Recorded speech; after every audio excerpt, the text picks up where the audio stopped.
Good morning everyone. ఈరోజు క్లాస్లో మనం డిస్కస్ చేయబోయే టాపిక్ ఏంటంటే anti dumping duty, counter wailing duty అంటే ఏంటనేది మనం తెలుసుకోబోతున్నాం అనమాట.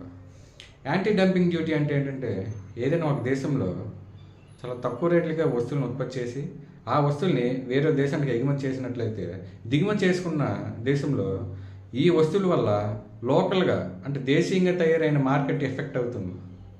ఈ ఎఫెక్ట్ని నివారించడానికి దిగుమతి చేసుకున్న దేశం ఈ దిగుమతి చేసుకున్న వస్తువులపైన కొంత ట్యాక్స్ని విధిస్తుంది అనమాట. దీన్నే మనం యాంటీ డంపింగ్ డ్యూటీ అని అంటాం అనమాట. ఎగ్జాంపుల్ తీసుకున్నట్లయితే చైనా మరియు జపాన్లో చాలా తక్కువ రేట్లకే వస్తువులు అనమాట ప్రొడక్షన్ అవుతుంటుంది. అక్కడ ఆ తక్కువ రేటుగా ఉత్పత్తి అయిన వస్తువుల్ని మన ఇండియాకి ఎగుమతి చేసి ఈ ఇండియా వాటిని దిగుమతి చేసుకుంటుంది. బేసిక్గా చైనా వస్తువులు చాలా తక్కువ రేటుగా ఉంటుంది. ఫర్ ఎగ్జాంపుల్ తీసుకున్నట్టయితే ఒక పెన్నుని చైనాలో 5 రూపాయలకి తయారు చేసి భారతదేశ మార్కెట్లో 6 రూపాయలకి అమ్ముతున్నారు అనుకోండి. అదే పెన్నుని ఇండియా మార్కెట్లో మన లోకల్గా తయారు చేయడానికి 10 రూపాయలు అవుతుంది అనుకుంటే, ఈ చైనా పెన్నుల వల్ల ఇండియాలో దేశీయంగా తయారు చేసిన పెన్ ఫ్యాక్టరీస్ ఏమన్నా పెన్ మ్యానుఫ్యాక్చరింగ్ ఏమన్నా ఇవన్నీ కూడా దెబ్బతింటాయి అన్నమాట. సో ఈ లోకల్ మార్కెట్ దెబ్బతినకుండా ఉండటానికి ఇండియన్ గవర్నమెంట్ చైనీస్ వస్తువులపైన, జపాన్ నుంచి దిగుమతి చేసుకున్న వస్తువులపైన కొంత ట్యాక్స్ని ఇంపోజ్ చేస్తుంది అనమాట. ఈ ట్యాక్స్ని మనం యాంటీ డంపింగ్ డ్యూటీ అని అంటారు అనమాట.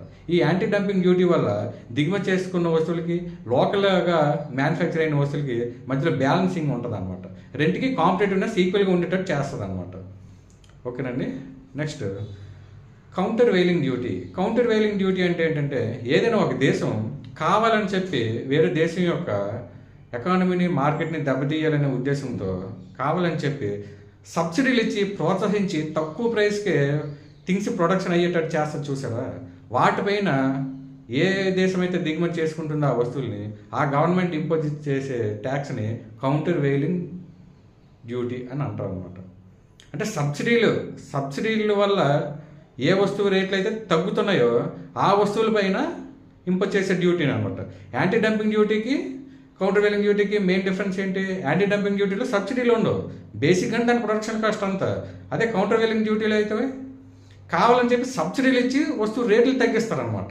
సో దీనిపైన వేసిందే కౌంటర్ వెయిలింగ్ డ్యూటీ అనమాట. ఈ anti dumping duty, countervailing డ్యూటీని మినిస్ట్రీ ఆఫ్ కామర్స్ అండ్ ఇండస్ట్రీలో ఒక విభాగమైనటువంటి director general of trade remedies అనేది ఒక సంస్థ రిపోర్ట్ని మినిస్ట్రీ ఆఫ్ ఫైనాన్స్కి ఇస్తుంది అనమాట. ఈ director general of trade remedies investigation చేసి ఆ రిపోర్ట్ని ministry of commerce and industries ద్వారా మినిస్ట్రీ ఆఫ్ ఫైనాన్స్కి ఇస్తుంది అనమాట.